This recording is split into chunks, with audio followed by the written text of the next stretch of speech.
Assalamualaikum warahmatullahi wabarakatuh. Perkenalkan, saya Narawiyah Dewi, mahasiswa Profesi Dokter Gigi Universitas Muhammadiyah Surakarta. Di sini saya akan mensimulasikan tindakan kuretase gingiva. Yang pertama, ketika pasien datang, saya akan melakukan senyum salam sapa kepada pasien dan memperkenalkan diri. Kemudian saya menanyakan identitas pasien. Kemudian saya melakukan pemeriksaan subjektif, objektif, dan pemeriksaan penunjang. Untuk diagnosis pada kasus ini yaitu gingivitis kronis lokalisata et causa plak dan kalkulus disertai gigi 1-1 mobilitas derajat 2 et causa bad habit menggigit pensil pada saat belajar. Prognosis pada kasus ini yaitu good karena pasien tidak memiliki penyakit sistemik, tidak terdapat kehilangan tulang, dan pasien kooperatif. Kemudian saya akan menentukan rencana perawatan. Yang pertama yaitu fase inisial terapi atau fase 1 dilakukan DHE, yaitu menjelaskan penyebab keluhan pasien, yaitu pasien mengalami gingivitis atau peradangan pada gusi disebabkan karena penumpukan plak dan kalkulus akibat kurang adekuatnya dalam menyikat gigi, sehingga menyebabkan perdarahan ketika menyikat gigi. Kegoyahan gigi pasien disebabkan karena kebiasaan buruk menggigit pensil. Kemudian mengedukasi cara menghilangkan kebiasaan buruk menggigit pensil pada saat belajar dengan cara pensil diberi rasa pahit atau diberi benda yang tidak memungkinkan untuk digigit pasien.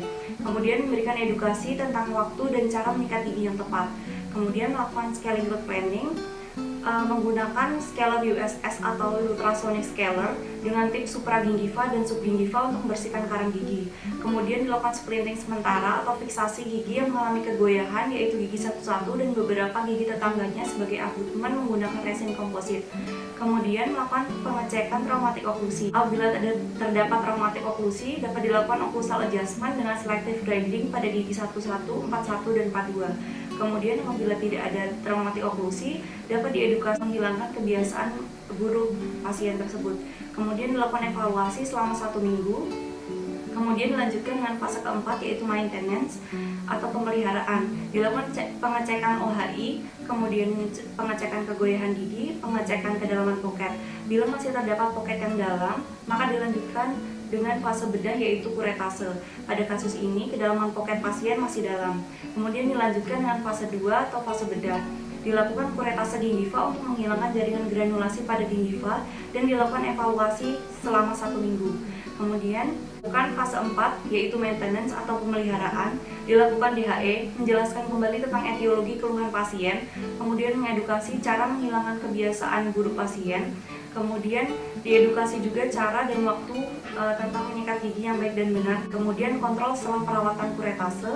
Kemudian menjaga kebersihan rongga mulut. Melakukan kontrol ke dokter gigi setiap 6 bulan sekali. Setelah disetujui untuk dilakukan perawatan, pasien diminta untuk mengisi dan menandatangani inform consent. Kemudian dilakukan pemeriksaan vital sign dan didapatkan hasil yang normal. Saya akan mencuci tangan sesuai WHO dan memakai APD. Yang pertama menggunakan masker. Kemudian mencuci tangan menggunakan hand rub selama 20-30 detik menggunakan handscoon.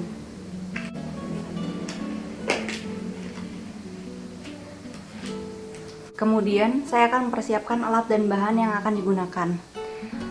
Ada nirbeacon dan diagnostic set yang terdiri dari kaca mulut, eskavator, sonde, dan pinset, probe periodontal universal, ada ultrasonic scaler, glass plate, rubber cup, handpiece low speed, kuret universal, cotton roll, cotton pellet, kasa, kumis, kemudian ada larutan anestesi, povidone iodine, iod glycerin, periodontal pack, salin, wooden stick, saliva ejector, metronidazole gel, spuit irigasi, spuit injeksi. Operator berada di kanan depan pasien dan pasien dalam posisi semi supin. Kemudian saya menghidupkan lampu DU. Dilakukan pengukuran kedalaman poket menggunakan periodontal probe universal.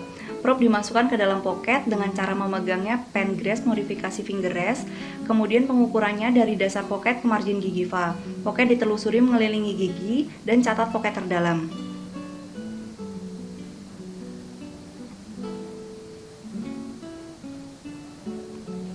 Dan didapatkan pada gigi 1-1 dan 2-1, pada bagian labialnya 4 mm dan pada bagian distalnya 5 mm.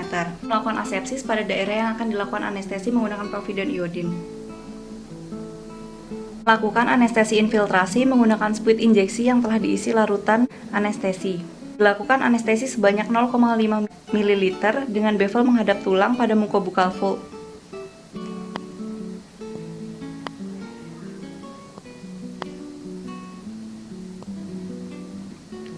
Kemudian cek anestesi apakah sudah masuk. Melakukan scaling root planning. Scaling dilakukan menggunakan ultrasonic scaler. Root planning dilakukan menggunakan kuret universal dengan bagian yang tajam menghadap ke sementum untuk menghaluskan akar gigi.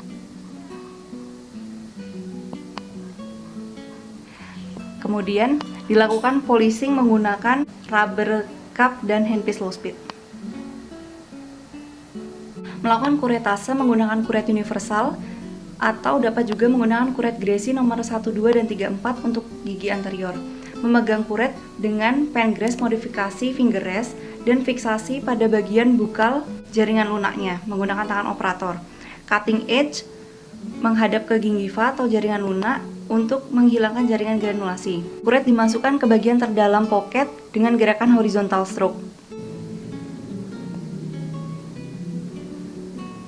Dan gigi sebelahnya.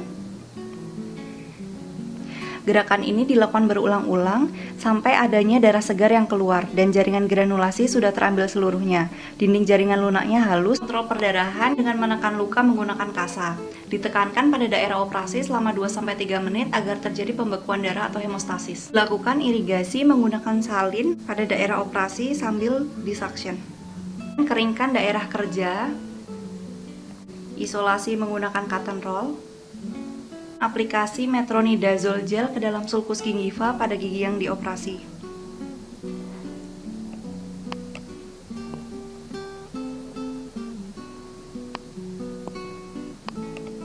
Kemudian dilakukan manipulasi dan aplikasi periodontal pack. Base dan katalis diletakkan pada glass plate dengan perbandingan 1:1.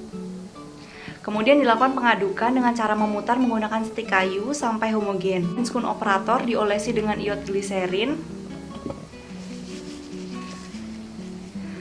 Ambil periodontal pack, bentuk silindris, kemudian aplikasi periodontal pack pada daerah operasi, mengenai sepertiga servikal, tidak mengenai bagian insisal dan menutup bagian interdental.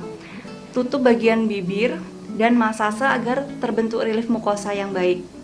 Kemudian bagian interdental dibentuk menggunakan eskavator dan kelebihan periodontal pack-nya dihilangkan menggunakan eskavator. Pastikan jaringan bergerak dan frenulum terbebas agar tidak mudah lepas. Lalu saya akan memberikan medikasi kepada pasien. Ada antibiotik dan antiinflamasi. Untuk antibiotiknya saya akan memberikan erythromycin 500 mg berbentuk tablet diminum 3 kali sehari. Berjumlah 15 tablet diminum sampai habis setelah makan. Kemudian natrium diklofenak 50 mg berbentuk tablet diminum 2 kali sehari, 1 tablet berjumlah 10 tablet diminum setelah makan. Kemudian saya akan memberikan instruksi pasca perawatan. Pasien tidak boleh makan minum terlebih dahulu selama 1 jam, tidak makan minum yang terlalu panas maupun lengket, tidak boleh merokok terlebih dahulu, menjaga kebersihan mulut dengan menyikat gigi minimal 2 kali sehari, dan pada daerah yang dioperasi disikat hanya pada bagian insisalnya saja. Kemudian minta pasien untuk segera kembali apabila periodontal pack-nya terlepas sebelum 3 hari. Meminum obat sesuai anjuran, kemudian kontrol setelah 1 minggu. Kemudian saya akan mematikan lampu dental unit, kemudian melepas handscoon, masker, dan buangnya ke tempat sampah medis. Terima kasih. Wassalamualaikum warahmatullahi wabarakatuh.